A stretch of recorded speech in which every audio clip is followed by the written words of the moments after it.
इनको रोटी नहीं थी, आज इनके पास 4-4, 6-6, 10-10 जैसी भी यहाँ जो मशीनें हैं जो 2 करोड़ की 1.5 करोड़ की आती है, कहाँ से आई हैं वो? ये सिर्फ ये माइनिंग से आई हैं। और मतलब कहने का है कि जो नाव आई है वो क्या बीजेपी लीडरों की है? क्या आपके पास कोई जानकारी है? बीजेपी के अगर किसी लीडर की नहीं होगी, बीजेपी के लीडर का तो उसके पीछे हाथ है ना उठे के। नॉलेज में ये बातें जो हैं वो हमने लाई हैं और बहुत जल्द ये सारा कच्चा चिट्ठा डिस्ट्रिक्ट रियासी का जो है ये नेशनल ग्रीन ट्रिब्यूनल में जा रहा है। और जब ये वहाँ पहुँचेगा, और अब इसमें देरी नहीं है, क्योंकि जो कर्नाटका में इनकी बद से बदतर हालत हुई है ना, जो लूट खसूट इन्होंने यहाँ शुरू कर रखी है, यहाँ भी इनका यही हाल होने वाला है। जो जितनी बारी ये कहते हैं ना 50 पार करेंगे, 50 पार करेंगे, ये इनको होश ठिकाने आ जानी है। इलेक्शन तो अनाउंस कराएं। किस कारण से ये लूट छोर पड़ा हुआ, रोज यहाँ पर दंगे फसाद झगड़े हो रहे हैं, लेकिन चोरी अगर यहाँ पर मायने की हो रही है वो एडमिनिस्ट्रेशन की मर्जी से हो रही है, एडमिनिस्ट्रेशन खुद करवा रही है। और उसमें एक बड़ी बात मैं आपको बताना चाहता हूं, वो ये है कि एनएचपीसी दरिया चनाब के दाएं बाएं जितनी जमीन है वो एनएचपीसी की है। एनएचपीसी ने करोड़ों रुपया देकर के वो जमीन खरीदी हुई है और उसमें से माइनिंग हो रही है। और मैं तो ये सीबीआई की इंक्वायरी चाहता हूं कि वो कौन सा एनएचपीसी का अफसर है जिसने माइनिंग डिपार्टमेंट को एनओसी दिया है कि यहां उनकी जमीन से ये अरबों रुपए का माइनिंग वहां से उठाया जाए, और इसके खिलाफ इंक्वायरी बैठनी चाहिए। नमस्कार, राम राम, मैं हूं बीएस राजपूत। इस वक्त हमारी टीम ब्लॉक नंबर 27 हिमना के ठीक अपोजिट कंथान रोड के साइड में खड़ी है। यहाँ हमारे सोर्स के मुताबिक यहाँ हमें एक न्यूज़ मतलब एक इंफॉर्मेशन मिला था कि जो माइनिंग माफिया है इस ब्लॉक नंबर 27 के अंदर, कंथान में पड़ता है, हिमना के अंदर, ये यहाँ पर पे एक नया तरीका, एक नया सोर्स ऑफ इनकम बनाने की कोशिश किया। एक जो किश्ती है, बड़ी किश्ती है, साथ साथ भी आप देख रहे होंगे, किश्ती के पिक देख रहे होंगे, वीडियो देख रहे होंगे। मैं कैमरामैन को बताऊंगा कि आप दिखाएंगे जो पार हिमना में, जो ब्लॉक नंबर 27 जो हिमना जो पार देख रहे हैं, वहाँ पाइपें पड़ी हुई हैं और ना जाने बड़े बड़े मटेरियल पड़ा हुआ है वहाँ पे। और एक किश्ती आप देख रहे होंगे। ये नया तरीका है कि इस दरिया चनाब से जो रेता लेने का तरीका जो है कि वो पाइपें लगाई जाएंगी और पाइपें लगा करके ये रेता जो सेंट्रल दरिया से लेकर के साइड में ये पाइपों के बलबूते पे वहाँ पे लगाया जाएगा और वहाँ पे रेता सेल किया जाएगा। ये तरीका कैसे एडमिनिस्ट्रेशन इसकी परमिशन दिया है या नहीं दिया है, ये तो हम बाद में बातचीत करेंगे, चर्चा करेंगे किसी एक लीडर के साथ मिलकर के। लेकिन कहाँ हद तक या भी ये यहाँ पे हम लोगों को ये जानकारी मिली है कि ये सब जो ग्रुप जो है, ये जिन्होंने खरीद के लाई है ये नाव जहाँ से कहाँ से खरीद के लाई है, पंजाब से कहीं से, ये सारे इसमें ग्रुप जो बीजेपी का है। इसमें अब मैं नाम एक्सपोज नहीं करेंगे, पर नाम आप लोग सारे दर्शक जानते हैं कि कौन कौन है।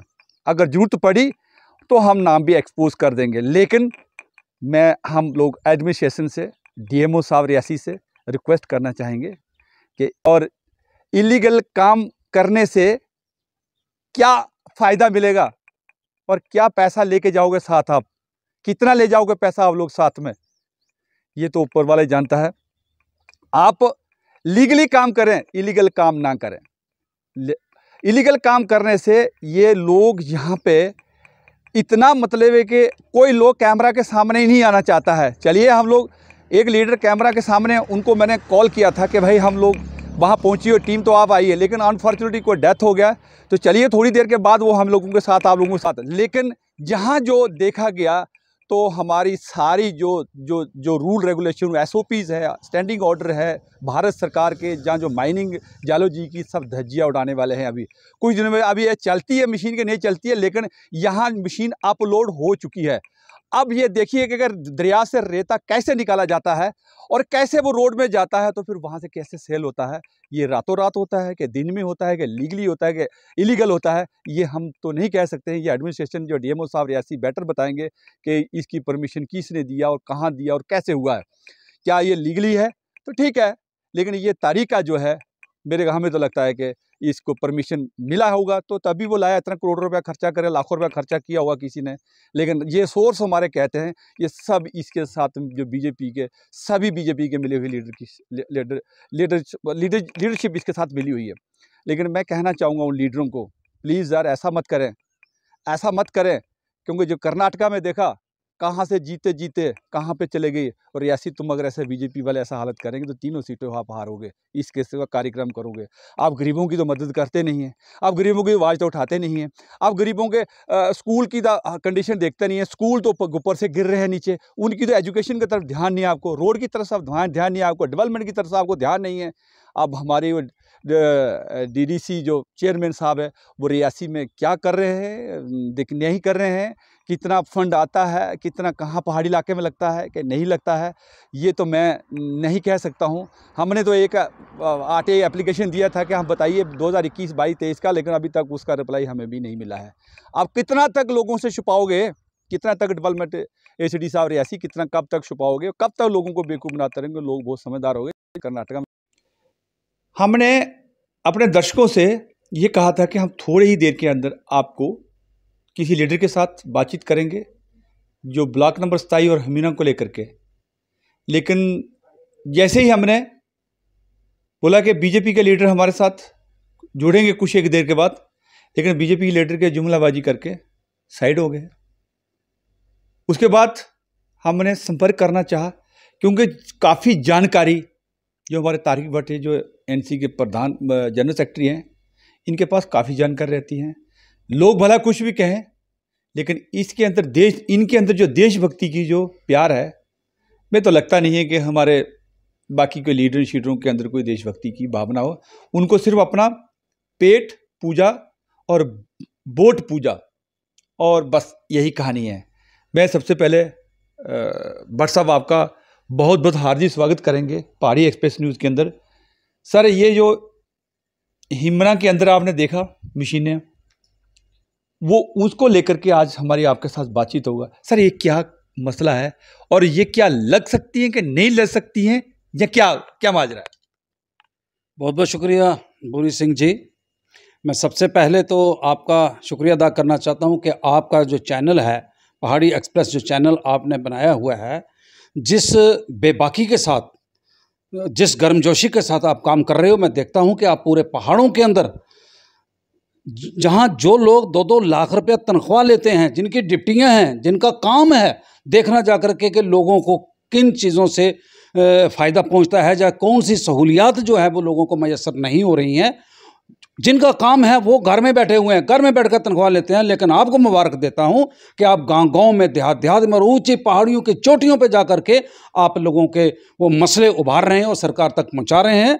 और ये मैं तो ये समझता हूं कि जो काम आपने पकड़ा है, ये किसी हज या किसी तीर्थ से कम नहीं है। ये बहुत बड़ी एक इबादत है, एक नेकी है। इसके लिए आपको मैं बहुत बहुत मुबारक देता हूँ। शुक्रिया शुक्रिया शुक्रिया। रही बात दूसरी कि आपने जो कहा है कि कश्ती के बारे में, कि जो हिमना में जो कश्ती लगी हुई है अपने रेता निकालने के लिए दरिया चनाब के अंदर से आ चुकी है, अभी प्रिपरेशन चल रही है वहाँ पे। हाँ। और अपलोडिंग सिस्टम अभी तैयार हो गया है, ऑलमोस्ट तैयार हो गया है, जस्ट बाहर में जाना है। अब पता नहीं इसके बारे में क्या जानकारी है सर आपके पास कोई? देखिए, बात यह है कि मैंने सुना था, लेकिन मुझे मालूम नहीं है आ गई है। मैंने सुना था कि एक कोई कश्ती जो आ रही है। अब देखने वाली बात यह है कि अगर पंजाब के अंदर वो कश्ती जो है वो इस्तेमाल में नहीं लाई गई और वहाँ पर इस पर पाबंदी है, लेकिन फिर जम्मू कश्मीर के अंदर और ख़ास करके ज़िला रियासी के अंदर यहाँ वो उस कश्ती की क्या ज़रूरत रही? नहीं वो लगनी चाहिए, जिससे लोगों को एतराज़ हो, जिससे नुकसान पहुँच सकता हो, वो काम जो है वो सरकार को नहीं करना चाहिए। तो जहाँ तक बात यह है कि पहली बात मैं सबसे ये कहूँगा कि ये जो हमारी चनका, हिमना या कंठान के अंदर जो माइनिंग हो रही है, मैं तो ये समझता हूँ कि मैं NHPC को इसका जिम्मेदार ठहराता हूँ कि NHPC दरिया चनाब के दाएं बाएं जितनी ज़मीन है वो NHPC की है। NHPC ने करोड़ों रुपया दे करके वो ज़मीन खरीदी हुई है और उसमें से माइनिंग हो रही है। और मैं तो ये सीबीआई की इंक्वायरी चाहता हूं कि वो कौन सा एनएचपीसी का अफसर है जिसने माइनिंग डिपार्टमेंट को एनओसी दिया है कि यहां उनकी जमीन से ये अरबों रुपए का माइनिंग वहां से उठाया जाए, और इसके खिलाफ इंक्वायरी बैठनी चाहिए। जहां तक कश्ती का सवाल है, तो कश्ती अगर पंजाब में बंद है, अगर देश के दूसरे इलाकों में बंद है, तो कश्ती यहाँ पे भी यूज नहीं होनी चाहिए, क्योंकि इसमें होता यह है कि हम 1 मीटर या 1.25 मीटर नीचे जा सकते हैं। अब हम देखने वाली बात यह है कि हम तो 50 फुट नीचे जा रहे हैं, 20 मीटर नीचे जा करके हम माइनिंग वहाँ से लोग जो है उठा रहे हैं। और लोकल एडमिनिस्ट्रेशन और ख़ास करके माइनिंग डिपार्टमेंट जो है वो बिका हुआ है, वो देख रहे हैं तमाशा। रोज़ शोर पड़ा हुआ, रोज़ यहाँ पर दंगे फसाद झगड़े हो रहे हैं, लेकिन चोरी अगर यहाँ पर माइनिंग की हो रही है वो एडमिनिस्ट्रेशन की मर्जी से हो रही है, एडमिनिस्ट्रेशन खुद करवा रही है। और उसमें एक बड़ी बात मैं आपको बताना चाहता हूँ, वो ये है कि जहाँ जो रेलवे का काम जो लगा हुआ था, रेलवे के आड़ में ये चोरियां हो रही हैं। हमारे यहाँ से रेत बजरी जो है वो पुंछ तक जा रही है। कहाँ पुंछ है, कहाँ रजौरी है। और मैंने ये भी सुना है कि यहाँ दरिया चनाब की रेत का एक टिप्पर जो है वो दिल्ली गया और 95,000 रुपये में वहां पर बिका है। तो देखने वाली बात एक और ये है कि मैं यहाँ के लोकल लोग जो हैं उनसे भी ये कहना चाहता हूँ कि ज़रा नींद से जागें। पार्टियों के जुनून में आकर के अपने आने वाली नस्लों का बेड़ा गर्क मत करें, क्योंकि वक्त आने वाला है कि ये सारी बजरी सारा रेत जो निकाल के यहाँ से ले जाएंगे। और जब हमारे लोकल यहाँ के मकामी लोग जब अपने मकान तामीर करने के लिए रेत और बजरी ढूंढेंगे, नहीं मिलेगी। फिर आएगा पुराना ज़माना कि वो मिट्टी की दीवारें बनाएंगे और उस पर लोहे की टीन डाल करके वो अपने बच्चों का जो है वो रहने का ठिकाना बनाएंगे, और फिर भूचाल आएंगे, बारिशें होंगी, कच्चे मकान बनेंगे, ये गिरेंगे। लिहाजा कोई भी वालिदैन जो होते हैं वो जब तक वो जिंदा रहते हैं अपने बाल बच्चों के लिए जीते हैं, बाल बच्चों के लिए वो बनाते हैं। हम अपने पाँव पे कुल्हाड़ी मारते हैं। अब मैं इसके साथ साथ आपको ये भी कहना चाहता हूँ कि यहाँ दरिया चनाब के यहाँ दरिया चनाब का जो पुल है, बारादरी का पुल जो है, पुल के नीचे एक ब्लॉक जो है यहाँ पर इन्होंने बनाया गया है, और वो ऐसा ब्लॉक है कि जिस ब्लॉक में एक बच्चा 8-10 साल का डूब कर मर गया, वो इतना गहरा नीचे वो चले गए थे, मर गया, वहाँ पर फिर इन्होंने माइनिंग शुरू कर दी है। और जब कोई शिकायत आती है, इसका क्या प्रूफ है आपके पास? प्रूफ क्यों नहीं है? अब डीसी साहिबान है जिसका बच्चा मर गया है, उसको 1 लाख रुपए का चेक उसके खाते में डाल दिया, उसके बाद ये जो फिर से माइनिंग जो स्टार्ट होगी, मेरे पास वो सारा रिकॉर्ड है आज। अब तो वहां पर जो माइनिंग हो रही है, बड़ा बड़ा नाला बना दिया, दरिया का रुख, वहां वो पानी उसको वापस अंजी की तरफ, पहाड़ की तरफ वापस जा रहा है। तो अब हम उसको ऊपर शेयर कर सकते हैं जो आप? बिल्कुल, मैं आपको शेयर करूंगा, आप दिखाइए लोगों को, ये दिखाइए। और फिर दूसरी बात ये है कि जहाँ पर ये हमारा पनासा विलेज जो है या क्याला विलेज जो है, या उसके सामने ये सूला से ऊपर जो ज़मीनें हैं, ये अंजी के पानी से सैराब होती हैं। और जब अंजी जो है वो 20, 25 या 30 फुट नीचे चली जाएगी तो वो ज़मीनें सैराब कैसे होंगी? क्या इनको जो ठेकेदारों को या इन सरकार को इतनी भूख पड़ी हुई है कि लोगों को भूखा मारना चाहते हैं? रोज़गार ये नहीं दे रहे हैं, नौकरियां ये नहीं दे रहे हैं। और फिर मैं कहता हूं कि जो लोग अगर ज़िम्मेदारी करके अपनी ज़मीनों से फसल तैयार करके अपने बाल बच्चों का पेट पालते हैं, वो आबियाना देते हैं। उस पानी का, अंजी का पानी जब वो खेतों में लगता है उसका आबियाना देते हैं। साहब, हम बात करें हिमने की, मशीन की बात कर रहे हैं। अभी सब वहाँ में मेरे को लगता है बैन लगा हुआ है, अब वहाँ पे तो माइनिंग हो नहीं रहा है। लेकिन एक कौन से नया तरीका और नया फार्मूला कि इसको लेकर के आप क्या कहना चाहेंगे? और प्लस ये बताएं कि उसके ऊपर कौन इन्वॉल्वमेंट है, क्या कोई आपको जानकारी है? देखिए, आप हिमना की बात, आप अपोजिशन है, अपोजिशन का काम होता है कि एक्सपोज करना, क्योंकि अगर एक्सपोज आप नहीं करेंगे तो जनता आपके साथ कैसे फेथ करेगी? देखिए बोरी सिंह जी, आप एक हिमना की बात जो कर रहे हैं, मैं उसका पहले मैं आपका जवाब दे चुका हूं कि किसी किस्म की कश्ती जो है वो लगाना बैन है। और फिर दूसरी बात यह है कि दरिया चनाब के दाएं बाएं सलाल डैम के पीछे जो जितनी ज़मीन, जितनी प्रॉपर्टी है, वो इसके दाएं बाएं वो तो एनएचपीसी की है। कैसे उठा सकते हैं ये? उस अफसर ने कितना पैसा खाया जिसने एनओसी दिया? ये बगैर मिली भगत के माइनिंग नहीं हो रही है। और इसमें बरसा मैं आपको रोकूंगा, वो कौन आदमी थे जिन्होंने इसको गैर मुमकिन दरिया डिक्लेयर करने के बाद ही टेंडर पास किया एडमिनिस्ट्रेशन ने? ये आपके जानकारी, आप जानते हो? मुझे तो इतनी जानकारी है कि इसके टेंडर पहले हुए हैं, इसके रेट बाद में फिक्स हुए हैं। गैर मुमकिन दरिया कब हुआ? गैर मुमकिन दरिया, देखिए मेरी बात, एक पटवारी से लिखने के बाद, गैर मुमकिन दरिया लिखने के बाद यहाँ पे सब कार्रवाई शुरू हुई। देखिए गैर मुमकिन दरिया जो होता है, मसलन उसमें यह होता है कि ये दरिया मुमकिन है। गैर मुमकिन का मतलब क्या होता है? ये दरिया मुमकिन है, यहाँ पर जो दरिया चल रहा है इसको आप दरिया, अब तो गैर मुमकिन लिखें या मुमकिन कुछ भी लिखें, लेकिन ये जो इन्होंने काला धंधा जो शुरू किया, गैर मुमकिन का ये मतलब हो गया कि ये एनएचपीसी का नहीं है गैर मुमकिन। अगर एनएचपीसी का लिखते हैं ये लोग, और तो एनएचपीसी एनओसी देना पड़ता, वो दे दिया उन्होंने, बिल्कुल, और गैर मुमकिन लिख दिया, तो इसका मतलब है कि सरकार इसके ऊपर कब्जा कर सकती है। यही कहानी है कि या कोई और कुछ है? मैं कहता हूं कि इसकी कई एप्लीकेशनें लगी हैं डिमार्केशन के लिए, कि एनएचपीसी की जितनी प्रॉपर्टी है इसकी डिमार्केशन की जाए। अभी तक डिमार्केशन नहीं हुई, डिमार्केशन नहीं हो रही है। उसकी वजह यही है क्योंकि वहां से माइनिंग को उठाना है, इसलिए अब एनएचपीसी वाले जो हैं, अगर ये नहीं है कि सब वहां पर बदमाश या चोर बैठे हुए हैं, अच्छे अफसर भी होते हैं इसी दुनिया के अंदर, अच्छे भी, अगर वो इसकी डिमार्केशन मांगते हैं तो रेवेन्यू डिपार्टमेंट डिमार्केशन क्यों नहीं देता है? सिर्फ इसलिए नहीं देता है, मुझे ये भी पता है कि यहाँ जितने रेवेन्यू के अफसर आए, इनके घर किसी का उधमपुर में, किसी का जम्मू में, किसी का कहीं, उनके घरों के मकानों के जितने भी माइनिंग जा रही है वो रियासी से जा रही है, और कैसे बंद कर सकते हैं वो? अगर वो बंद करेंगे तो जारी, मतलब फ्री ऑफ कॉस्ट जारी क्या? और क्या? इसीलिए चोरी तो इसलिए हो रही है ना। हम कोई माइनिंग के खिलाफ तो नहीं है, माइनिंग तो होनी चाहिए, लेकिन माइनिंग हम चाहते हैं लीगल माइनिंग होनी चाहिए, इलीगल नहीं होनी चाहिए। कौन अब जो छोड़ डालते हैं, कुछ लोग जो चोरियां करने वाले लोग हैं, वो कहते हैं जी देखो जी इसको क्या तकलीफ है। भाई मुझे तकलीफ नहीं होगी तो किसको होगी तकलीफ? नहीं, बीजेपी लीडर के बड़े बड़े प्रोटेस्ट किए थे सर, वो अभी अंडरग्राउंड क्यों है सर? आपका अपोजिशन, आपका कोई सवाल जवाब है? कोई आपके पास एथेटिक प्रूफ है? बिल्कुल, क्यों नहीं है। यहाँ बीजेपी के लीडरों ने बड़े बड़े जुलूस निकाले, बड़े बड़े रोज मजारे भी होते रहे, बड़ा कुछ होते रहे। आज उनकी जुबान बंद हो चुकी है। क्यों बंद हुई है? मैं तो ये समझता हूं कि उनको ऊपर से प्रेशर है, उनको ऊपर से प्रेशर है कि भाई, क्योंकि जो ठेकेदार हैं, ठेकेदारों के पीछे भारतीय जनता पार्टी के बड़े बड़े स्टेट लेवल के और नेशनल लेवल के लीडर उनके पीछे खड़े हैं। सर ठीक है सर, मान लिया वो तो ठीक है। किश्ती आई है, किश्ती जो आई है, हाँ सुनिए मेरी, किश्ती जो आई है, अगर पहले एक आदमी होता है, वो पहले होलों के ढक्कन चोरी करता है, फिर लोगों के वो ताले तोड़ने लगता है, फिर लोगों के बड़े बड़े डाके मारने लगता है। अब ये एक नया डाका मारने का नया तरीका निकाल दिया ना इन्होंने।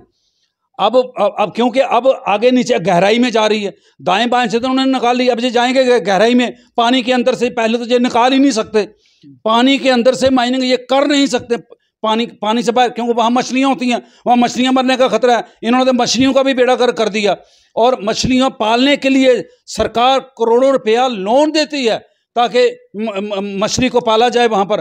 क्या अंजी में मछली का नाम खत्म हो गया, दरिया चनाब में मछली का नाम खत्म हो गया है, और इनको पैसों की पड़ी है, अरबों रुपया इन्होंने कमाया। मैं आपको बताता हूँ, ये बीजेपी के लोग जो हैं, इनको खाने के लिए जब इनको रोटी नहीं थी, आज इनके पास 4-4, 6-6, 10-10 जैसी भी यहाँ जो मशीनें हैं, जो 2 करोड़ की 1.5 करोड़ की आती है, कहाँ से आई हैं वो?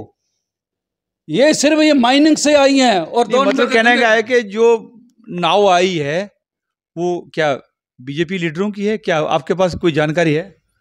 बीजेपी के अगर किसी लीडर की नहीं होगी, बीजेपी के लीडर का तो उसके पीछे हाथ है ना, उन ठेकेदारों के पीछे। मशीन तो वो, कश्ती वो ही लाएगा ना, मशीनें वो ही लाएगा जिसका ठेका होगा।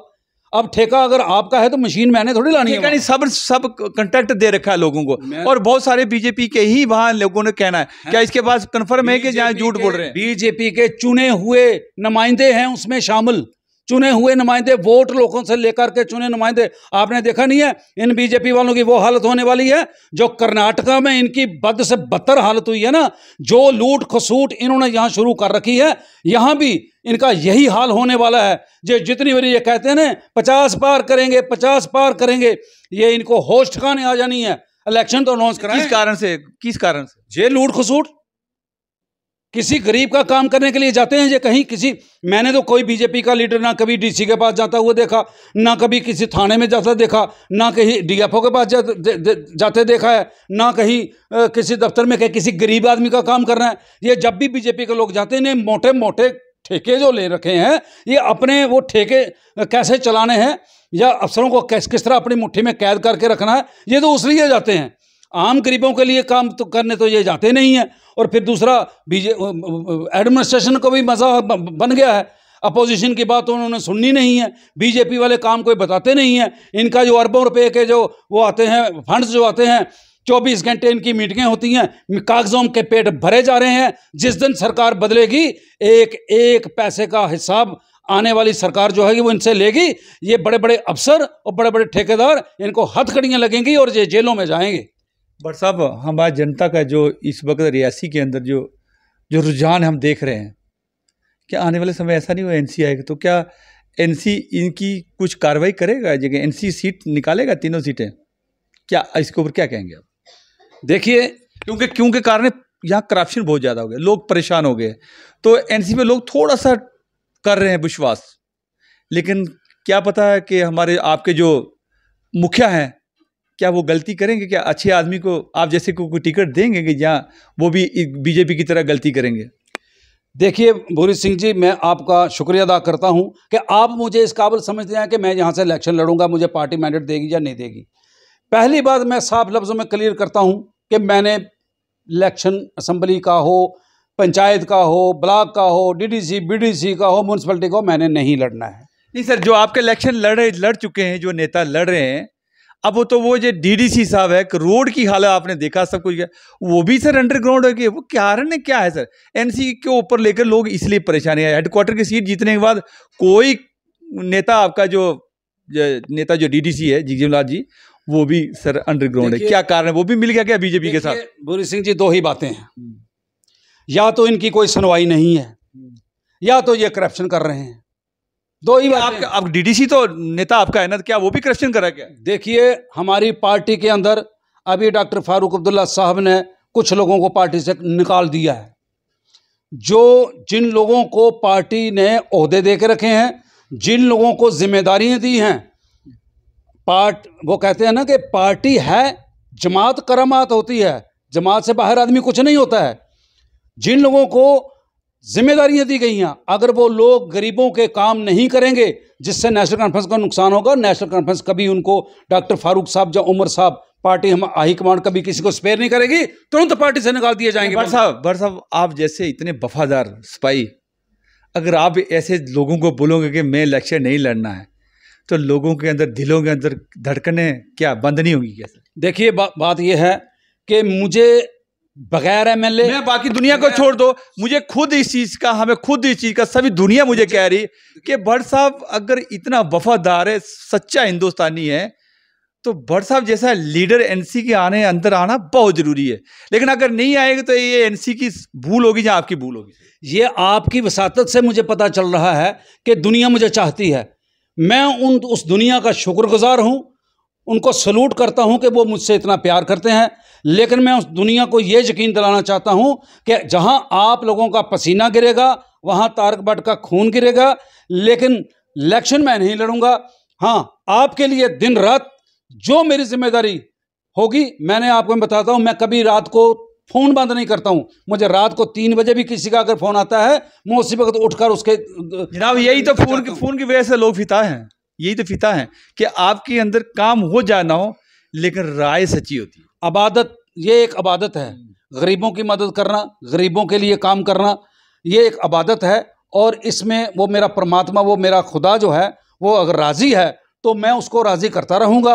और वो कहते हैं कि आवाज़ खलक नकारा खुदा, जब तक ये जनता मेरे साथ है, जब तक ये ऊपर वाले का हाथ मेरी पीठ के पीछे है, मेरा कोई कुछ नहीं बिगाड़ सकता है। हाँ, अलबत्ता लोगों का प्यार मेरे साथ है, मैं प्यार बांटता रहता हूँ। और सबसे बड़ी बात है कि भाईचारा जो है वो हमारा यहाँ हिंदू, मुस्लिम, सिख, ईसाई, जितने भी मज़हब के लोग हैं, हम सबको इकट्ठा रख करके चलना चाहते हैं, बिला मजहब मिल्लत, बिला इम्तियाज़। और फिर उसके साथ साथ एक बात जो मेरी ज़रूरी रह गई है, मैं रियासी के लोगों से भी कहना चाहता हूं, आपकी वसातत से, और एडमिनिस्ट्रेशन को भी कहना चाहता हूं कि जहां रियासी का जो पानी है, जो यहाँ के आलाब के अंदर जो सोर्स हमारा, जहाँ से पानी रियासी को सप्लाई होता है, ग्राम में सप्लाई होता है, गीतानगर में होता है, रियासी शहर में होता है, फिर सीला में होता है, बारादरी, ये पूरे इलाके में जो पानी सप्लाई होता है वो एक चश्मे का पानी है। और उस चश्मे के सामने बिल्कुल उसके साथ जो अंजी है, वहाँ से जो माइनिंग की जा रही है, अंजी का पानी ही चश्मे में जाता है और ठंडा होकर के वो हमें सप्लाई होता है। और वो पानी की सीरें जो हैं, उसकी जो वो कहते हैं ना, वो अंतड़ियाँ जो पानी जहाँ से वो पानी चश्मे में आता है वो टूट जाएंगी, रियासी का पानी टोटल बंद हो जाएगा। और रियासी के लोगों को उस वक्त पता चलेगा कि जब पानी बंद हो गया। पहले ही हमारे डेली वेजरों की हालत यहाँ पर जो ख़राब है, क्योंकि उनको ना तनख्वाह मिलती है, ना उनको पक्का किया जाता है, ना उनके बच्चों को दवाई मिलती है, ना राशन मिलता है। वो बेचारे बड़े परेशान हैं। और ऊपर से अगर ये हो गया तो याद रखो कि वो बेचारे डेली वेजरों जो हैं वो भी मारे जाएंगे और रियासी के लोग भी मारे जाएंगे। मैं एडमिनिस्ट्रेशन से ये कहना चाहता हूँ, खास करके डिप्टी कमिश्नर साहिबा से, कि अब NH इसका रेलवे का जो काम है वो लगभग ख़त्म हो चुका है। अब बहुत जल्द यहाँ पर ट्रेन आने वाली है। अब रेलवे के नाम से जो लूट खसूट, जो माइनिंग की चोरी है, इसको बंद करवाया जाए, ताकि ये जो सोर्स है रियासी के पानी का, वो पानी बंद ना हो जाए। अगर पानी बंद हो गया तो एडमिनिस्ट्रेशन को बहुत बड़ी परेशानी आएगी। तो फिर आप लोगों ने कोशिश करनी है कि हमें अब ट्रांसफ़र कर दिया जाए। अफसर का यही होता है, अपना वक्त निकाला तो चलो जो अगले। साहब बड़ा शुक्रिया आपका, बहुत बहुत शुक्रिया है। मैं अंत में सिर्फ एक ही सवाल करूंगा आपसे, माइनिंग को लेकर के पहाड़ी एक्सप्रेस न्यूज़ और NC के जो लीडर भट्ट साहब हैं, इन्होंने ज़ोरदार से तरीके से आवाज़ उठाया, लेकिन बाकी भी और भी हैं लोग, वो लोग क्यों नहीं उठा रहे? नंबर अंतिम है सवाल। और साथ में आपने अपनी आवाज़ वहाँ ऊपर तक डॉक्टर फारूक अब्दुल्ला साहब, जो इस वक्त सेंटर के शायद MP भी हैं और लीडर भी हैं, उन तक अभी तक क्यों नहीं पहुँचाई सर? या आपकी कोई सुनवाई है कि नहीं है? बस अंतिम सवाल में 2 शब्दों में इसका रिप्लाई करें प्लीज़। देखिए, कुछ बातें ऐसी होती हैं कि जो बड़ी लीडरशिप तक पहुंचाने की ज़रूरत होती है। कुछ ऐसे ये बहुत इंपॉर्टेंट इशू था, यहाँ तक आप लोगों ने पहुँचाना चाहिए था, लेकिन उसका कभी भी इसके ऊपर कोई बयान नहीं आया फारूक साहब का, ना अब्दुल्ला साहब का, ना किसी का। देखिए, फारूक साहब, उमर अब्दुल्ला साहब हमेशा जनता की आवाज़ उठाते हैं और जनता की बात करते हैं। और जब से नेशनल कॉन्फ्रेंस वजूद में आई है, तब से लेकर आज तक कैसे भी हालात बने हों, नेशनल कॉन्फ्रेंस के खिलाफ, इसको ख़त्म करने के लिए बड़ी साजिशें हुई हैं, लेकिन नेशनल कॉन्फ्रेंस के लोगों ने अपनी लीडरशिप की क़यादत में डटकर मुकाबला किया है और हमेशा उसमें कामयाबी हासिल की है। जहाँ तक आप कहते हैं कि फारूक साहब के नॉलेज में ये बातें जो हैं वो हमने लाई हैं, और बहुत जल्द ये सारा कच्चा चिट्ठा डिस्ट्रिक्ट रियासी का जो है, ये नेशनल ग्रीन ट्रिब्यूनल में जा रहा है। और जब ये वहाँ पहुँचेगा, और अब इसमें देरी नहीं है, क्योंकि हमें रिकॉर्ड इकट्ठा करने में बड़ी मुश्किल पेश आ रही है। हम मांगते कुछ हैं, RTI लगा करके ये देते कुछ हैं, लेकिन अब हमने बड़े वीडियो बना ली हैं, बड़ी सारी फ़ोटो जो हैं वो हमने इकट्ठे कर लिए हैं, और कुछ RTIयों के ज़रिए हमने रिकॉर्ड इकट्ठा कर लिया है। और इसमें हमने जो आइन की किताब है, मुकद्दस किताब जो आइन की है, उसका सहारा लेकर के हम बिल्कुल नेशनल ग्रीन मेरे सवाल हैं और वहां पर जाकर के इन पर केस करेंगे। देखो, national tribunal is a last, बल्कि समझ लिए लास्ट ऑप्शन। इतनी पावरफुल डॉक्टर फारूक अब्दुल्ला साहब, इतना पावरफुल और इतना बोलते हैं वो, अभी तक वहां पे उन्हें सेंटर में क्यों नहीं इस पॉइंट को उठाया सर? देखिए, ये बात आपके ऊपर भी लागू होती है सर। हमारे प्रोविंशियल प्रेसिडेंट साहब का MLC जो थे रतनलाल गुप्ता जी, उनके 3 प्रोग्राम हमने रियासी में यहाँ करवाए हैं, और उन्होंने यहाँ माइनिंग पे बोला है कि ये माइनिंग की लूट उनकी भी सुनाई कुछ नहीं हुआ सर, उनकी भी सुनाई कुछ यार्ड भाई 16 यार्ड भाई। मैं कहता हूँ, आप उनकी बात करते हो, यहाँ रविंदर रैना की सुनाई कोई नहीं है। रविंदर रैना छोड़िए, वो तो के जो लीडर हैं बड़े अपोजिशन स्ट्रांग होने से सुनाई होती है सर। अपोजिशन को रविंदर रैना अपोजिशन से बड़ा नहीं है सर, अपोजिशन बड़ी होती है सर। नहीं मानते हो कि नहीं मानते? सर जवाब नहीं, अपोजिशन का डर होता है, लेकिन कहाँ होता है डर? जहां पर जमहूरियत हो। यहाँ तो डिक्टेटरशिप है, ये डिक्टेटरशिप। आप जहां जो भी इनके खिलाफ कोई बोलता है, ये उस पर केस बनाकर उसको सेंटर में सर आपके लीडर हैं सर, क्या बात करते हो आप? नहीं हैं, वो बोल रहे हैं ना, आप देखिए। नहीं बोला सर उन्होंने, आपने सुना कभी उस सेंटर को संसद में या लोकसभा में या कहीं में बोले नहीं वो? देखिए मेरी बात सुनिए, अभी वहां तक नौबत नहीं आई, अभी पार्लियामेंट में ये क्वेश्चन करने की नौबत नहीं आई है। और इंशाल्लाह आप सब पूरा गरीब को लूट लेंगे तब करोगे सर? नहीं, ऐसी बात नहीं है।